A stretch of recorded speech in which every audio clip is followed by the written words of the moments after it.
ছাত্রছাত্রীরা, তোমাদের জন্য আজকের রচনা বর্ষাকাল সুন্দরভাবে তোমাদের জন্য উপযুক্তভাবে লেখা হয়েছে। বর্ষাকাল রচনাটি 5টি বা 10টি বাক্যে যদি তোমাদের দরকার পড়ে অবশ্যই আমাদের চ্যানেলে দেখে নিও।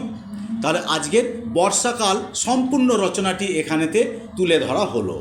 সূচনা: গ্রীষ্মের পর আষাঢ় শ্রাবণ এই 2 মাস নিয়ে বর্ষাকাল।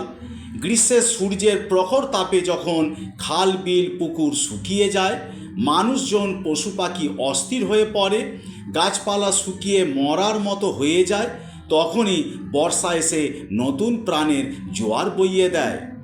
বর্ষার রূপ: বর্ষায় বেশিরভাগ সময় আকাশ কালো মেঘে ঢাকা থাকে, মেঘ গুড়গুড় করে, বিদ্যুৎ চমকায়, বজ্রপাতের শব্দ শোনা যায়। তখনই কখনো কখনো মুষলধারে, কখনো বা ঝিরঝিরে বৃষ্টি হয়, রাস্তায় জল জমে, গ্রামের পথে কাদাও হয়। বর্ষার জলে নদী নালা খাল বিল পুকুর জলে ভর্তি হয়ে যায়, গাছপালা সবুজ ও সতেজ হয়। এ সময় শাকসবজির ফলনও বেড়ে যায়।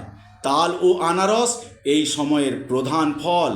কদম, কেতকী, চাঁপা, রজনীগন্ধা, গন্ধরাজ, জুঁই প্রভৃতি ফুল ফোটে। মাঠে ঘাটে বর্ষাকালে ব্যাঙের ডাক শোনা যায়। উপকারিতা অপকারিতা: বর্ষা শুরু হতেই মাঠে মাঠে চাষের কাজ শুরু হয়ে যায়। তাছাড়া বৃষ্টির ছোঁয়ায় সকলের মন সতেজ হয়ে ওঠে। এই সময় মশা সাপের উপদ্রব বেড়ে যায়। তাছাড়া বর্ষাকালে অতিরিক্ত বৃষ্টিতে বন্যাও দেখা দেয়।